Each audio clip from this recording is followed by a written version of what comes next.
It doesn't matter which club you support, at the end of the day, you always look out for games just like this one. And tomorrow Barcelona will face off against Tottenham Hotspur in the final game of Group B in the Champions League, and even though we have already qualified first of the group into the round of 16, this doesn't make it a meaningless game. We have to win this game, and most importantly, we have to continue this run of form by keeping another clean sheet.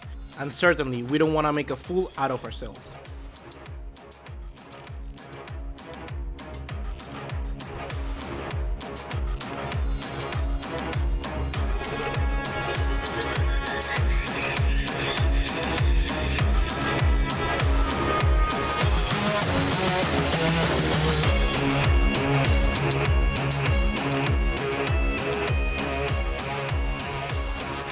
If by any means you're interested in cheap, reliable footballing kits, be sure to check out Antigua. Links are going to be in the description down below. They provide worldwide coverage, which is one of the best things I can recommend about them, as well as secure payment options to ensure you get the best service possible. You get the deal, you know the drill, but now let's get right into it. What's going on, guys? ¿Cómo están? BugaLuis here, and welcome back to another video here on the channel. And just like always, it's great having you for yet another video, and today we're going to be previewing obviously the match between Barcelona and Tottenham Hotspur in the Champions League. We will be giving you everything that you need to know, including the lineups, team updates, as well as several tactics that both teams need to implement if they want to get the win tomorrow. If you're excited for this, be sure to drop us a like, leave us a subscribe, turn on the bell notification icon, and follow us on all other social media to keep up to date. I will be able to speak to you before, during, and after the game, and certainly I'll try to answer some of your questions as much as I can. So the very first thing that I want to talk about, just like always, is how both teams approach this game. So let's start off with the host, Barcelona, in this game. And Barcelona are doing great in the Champions League, as we know already. Out of our 5 games, we've won 4 of them and draw 1 against Inter. And certainly this game should be a continuation of that run of form, because we want to continue that basically consistency that we've had in this competition. The thing about Barcelona in the latest matches is that we've been able to keep up clean sheets, and that's for me the most important thing out of all of the results we've had in the past 3 weeks, because improving upon a horrible defense that we had at the start of the season, having to consolidate some sort of partnership between Lenglet and Piqué due to the injury of Samuel Umtiti can certainly help us to continue this run, and it's going to be very beneficial in the next stages, and we want to continue that. If we are able to keep, for instance, clean sheets when we are at home and not concede any away goals, that's going to be a massive boost in the round of 16. So we must be very careful and must be very precise with what we're doing with that, and we must continue this clean sheet run that we're going on right now. But now if we take a look at Spurs, we see that the record in the Champions League is not as good. They started off with 2 defeats on a row, which was not good for them, and certainly didn't see like they were possibly going to have a chance out of the group stages. But after that, they managed a draw against PSV, which also was kind of negative, and then they beat them at Wembley, and now they beat Inter also at Wembley. So now it's their final hurdle. If they want to win this game, they will have to beat Barcelona.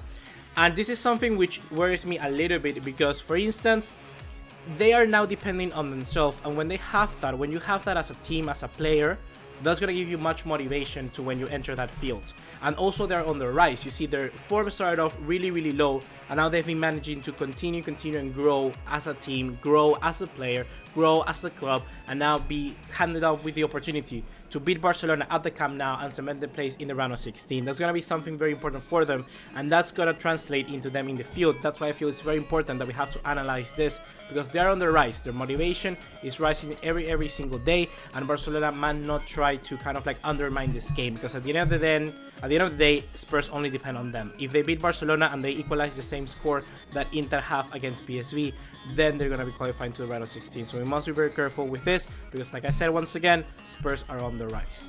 And now in head-to-head record, really we don't have any kind of data we can analyze. Our last game against Spurs was that game at Wembley that we won 4-2, and before that we have 2 matches in 2018 and then 2009, which are club friendlies and obviously the International Champions Cup, and in both of them we draw. And really we have a different squad completely from those games, because as we know, we tend to rotate in the summer, so this doesn't really translate into anything in this game. So in case of head-to-head record, there's nothing we can comment about. But now, something that we can comment on is actually team updates and see how both teams have their squad prepared for this game. In the case of Barcelona, as we know, we got 4 major injuries. We got Sergio Roberto out, we got Rafinha out, we got Umtiti out, and we got Malcolm out. In the case of Spurs, they got Davinson Sanchez, they got Moussa Dembélé, they got Kieran Trippier, they got Serge Aurier, and they got Juan Foyth, and which is just not eligible by I don't know what reason. And they also got Victor Wanyama out. So they got a lot of injuries that certainly can affect the way they line up. And they also have Eric Lamela, which for me would be a good player for them to start in this game. But he's also doubtful to see if he's gonna... He has made the squad, but we don't know whether he's gonna start or be on the bench. But now, talking about starting 11s, I just want to go right into Barcelona, because I think, like I mentioned before, we have to continue kind of like our run of form of clean sheets. We gotta maintain a team. And right now, something that I've not liked very much about with the team and Valverde is that we're changing squads almost all the time. Like, that's good. It says we need rotation, but we have to know which is our starting 11, and right now we don't know that. For me, the best clubs, they know their best team and then they rotate based on that. Right now it seems that we're rotating every single week and having different squads all around. We don't know what's our main starting 11. Is it Coutinho in the starting 11? Is it Dembélé? Is it Vidal? Do we have Arthur in the starting 11?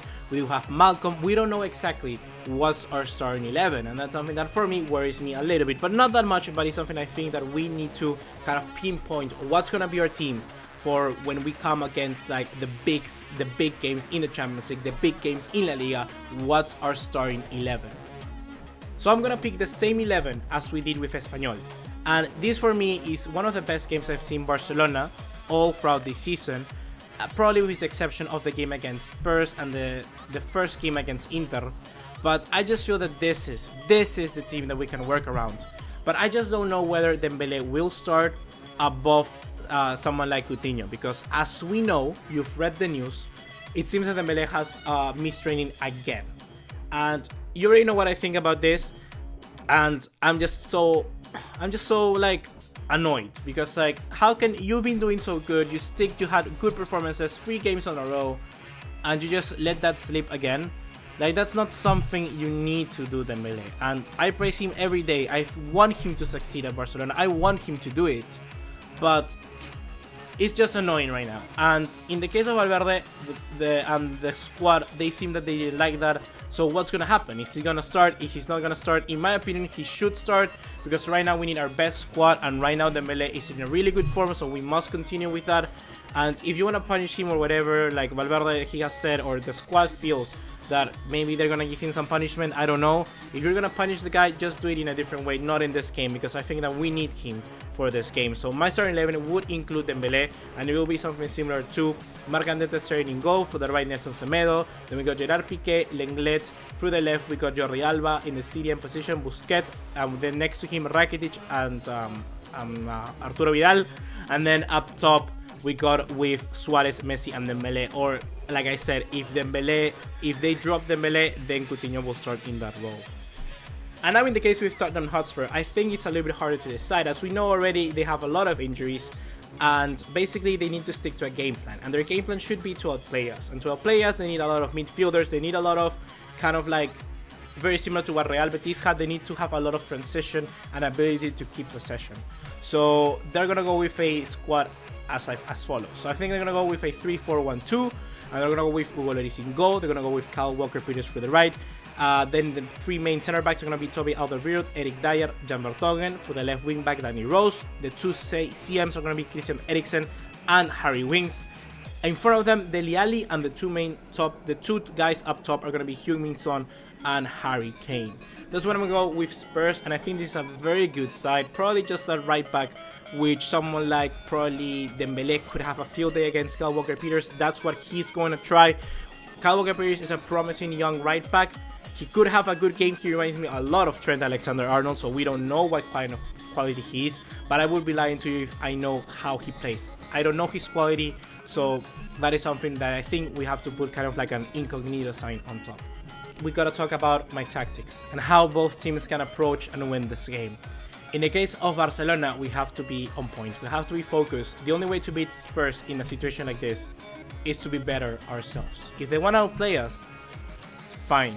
But if we play to our best of our abilities, we are better than them.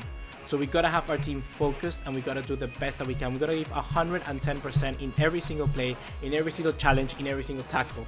That's what Barcelona needs to do in this game, and that's why I'm retaining the same 11 like we did against Espanyol. Even though the Dembele situation is here, I don't know. I don't care. We need Dembele in this game. He will have a good game, I think. And especially against a player, like I said, Kyle Walker-Peters. So I think that we need to start our same 11. We have to keep focused. We got to give everything we can and got to put a performance in the Camp Nou. We got to scare other teams, you know. We got to put that feet on the ground and say we are Barcelona and we are contenders for the Champions League. And that is something that right now we've been doing very well. So we got to continue doing that. And if we can do that by saying that we've won almost all of our games, like we've won 5 out of 6 if we beat Spurs, that's what we need to do in this game. We gotta continue with that, and we gotta basically be better than Spurs. And in the case of Spurs, like I said, it's already very simple. It's basically the other side of the coin. Spurs are gonna hope to be the best that they can. The best way to beat Barcelona in this scenario is to outplay us. And that's what Pochettino is going to try with, like I said already, a lot of ball-playing midfielders. They're gonna go with Harry Winks, Christian Eriksen, Dele Alli, Harry Kane, Song. They're going to have even, like I said, the fullbacks to add another dimension to the side, Kyle Walker-Peters, and the same with Danny Rose. They're going to try to overrun that midfield, not allow someone like Busquets to have the ability to distribute the ball. That's why I feel that someone like Arthur could be very important, not exactly from the get-go. He could come in from the get-go, but I think that right now we should rest him just a little bit and probably bring him in the second half if we have to change things around. Because Arturo Vidal for me is going to be clinical in those 30 minutes of the game, because he's going to be that guy that's going to allow us to break down the space that Spurs is trying to create. He's going to be trying to push Eriksen. He's going to be pressuring Harry Winks. And if we're better in our pressure than Spurs are, we are going to win this game. But Spurs are going to be hoping otherwise. They're going to try and pressure as much as they can to get the ball for them and take away the possession from us. And that's what they're going to try to do in this game. They have to put on a perfect performance if they want to get this win. And like I said already, they're on the rise. They got motivation. They got the drive to get the win at the Camp Nou. And that's one thing that we as Barcelona fans, as staff, as club, as everything, we cannot underestimate. Because for them, it's perfect. Imagine getting the win at the Camp Nou. That's a perfect story. We have to be the guys stopping that. How? By being better than them. And Spurs are going to do exactly the same. They're going to try to be better than Barcelona and hope we have a bad day. But they just care about themselves. They care about what they do on the field. They're going to try to have a good defense. They're going to try to be good in attack and not make mistakes. And we have to play good to basically ruin their head, ruin their mentality, and make them commit those mistakes, make them feel that they're just lower, inferior. That's going to be a hard thing because Spurs have been consistent for over, what, 4 years now with Pochettino. They've been always competitive. So yeah, this is going to be a very tough game, and I feel that whoever is the best team on the field is going to win. So now guys, my prediction for this game, it's going to be very, very hard actually, because I just don't know which way it's going to go. I feel we're going to have a very entertaining match, very similar to the one at Wembley, because the stakes are all in favor of Spurs, so they're going to give a performance no matter what. I'm going to go with a 3-2 victory for Barcelona. I think this is the most likely result. We're going to see goals. That's what I'm waiting to see. Either a 3-2 or 2-1. But I think 3-2 just to make it a little bit more spicy, you know. So now guys, leave me your comments and thoughts down below, and certainly there are other players like. So now guys, leave me all your thoughts, opinions, predictions, lineups and more in the comment box down below. I'll be sure to read them all, and also just basically wait for me because I'm gonna be doing the match reaction after the game. See you in the next one. Take care. Ciao.